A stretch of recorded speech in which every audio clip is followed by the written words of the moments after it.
Hello, ഇന്ന് നമ്മൾ വളരെ ടേസ്റ്റി ആയിട്ടുള്ള ഒരു പാസ്തയുടെ റെസിപ്പി ആയിട്ടാണ് ചെയ്യാൻ പോണത്.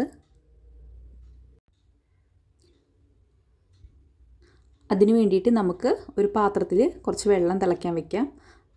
തിളച്ച് വരുമ്പോൾ നമുക്കതിലേക്ക് കുറച്ച് ഉപ്പും കുറച്ച് ഓയിലും ചേർത്ത് കൊടുക്കാം.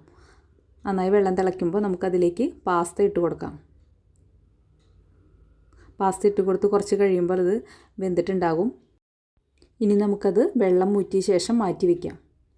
അതിനുശേഷം പാത്രത്തിൽ കുറച്ച് ചിക്കൻ കഷ്ണങ്ങൾ എടുത്തിട്ടുണ്ട്. അതിലേക്ക് കുറച്ച് മഞ്ഞൾപ്പൊടി, മുളക് പൊടി, കുറച്ച് ഉപ്പ് ഇവയെല്ലാം ചേർത്ത് നന്നായി യോജിപ്പിച്ച് വയ്ക്കാം. ഇനി നമുക്കത് വറുത്തെടുക്കണം. ഒരു പാൻ അടുപ്പത്ത് വെച്ച് ചൂടാകുമ്പോൾ കുറച്ച് ഓയിൽ ഒഴിച്ച് കൊടുത്ത് നമുക്ക് ആ ചിക്കൻ കഷ്ണങ്ങൾ അതിലിട്ട് കൊടുത്ത് നന്നായി വറുത്തെടുക്കാം. വറുത്തെടുത്തതിന് ശേഷം നമുക്കത് വേറെ പാത്രത്തിലേക്ക് മാറ്റി വയ്ക്കാം.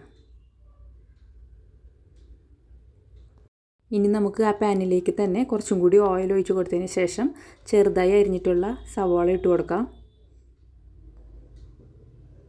ചെറുതായി അരിഞ്ഞിട്ടുള്ള വെളുത്തുള്ളി, ചെറുതായി അരിഞ്ഞിട്ടുള്ള ഇഞ്ചി ഇവയെല്ലാം ഇട്ട് കൊടുത്തിട്ട് നന്നായി ഒന്ന് ഇളക്കാം. അതിനുശേഷം നമുക്ക് ചെറുതായി അരിഞ്ഞ് വെച്ചിട്ടുള്ള ക്യാപ്സിക്കമാണ് ഇട്ട് കൊടുക്കാനുള്ളത്. ക്യാപ്സിക്കം, അതുപോലെ ക്യാരറ്റ്, തക്കാളി ഇവയെല്ലാം ഇട്ട് കൊടുത്തിട്ട് നന്നായി ഒന്ന് വഴറ്റിയെടുക്കാം. ഇനി നമുക്കതിലേക്ക് കുറച്ച് ഉപ്പ് ചേർത്ത് കൊടുക്കാം.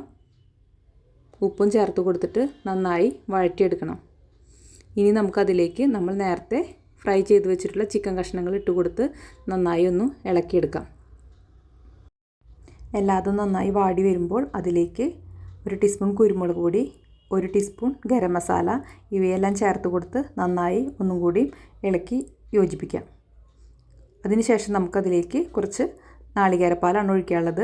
നാളികേരപ്പാലും കൂടി ഒഴിച്ചിട്ട് നന്നായി ഇളക്കിയ ശേഷം ഒന്ന് മൂടി വെച്ച് വേവിക്കാം. നാളികേരപ്പാലൊക്കെ നന്നായി വറ്റി വരുമ്പോൾ അതിലേക്ക് നമ്മൾ നേരത്തെ വേവിച്ച് വെച്ചിട്ടുള്ള പാസ്ത ഇട്ടിട്ട് നന്നായി ഇളക്കിയെടുക്കാം. മുകളിൽ നന്നായി ചീസ് ചെറുതായി അരിഞ്ഞതും കൂടി ഇട്ട് കൊടുത്തതിന് ശേഷം മൂടി വെച്ച് ഒന്നും കൂടി വേവിക്കാം. കുറച്ച് കഴിഞ്ഞതിന് ശേഷം അത് തുറന്ന് നന്നായി ഇളക്കി എടുത്തു കഴിഞ്ഞാൽ നമ്മുടെ വളരെ ടേസ്റ്റി ആയിട്ടുള്ള പാസ്ത റെഡി ആയിട്ടുണ്ട്.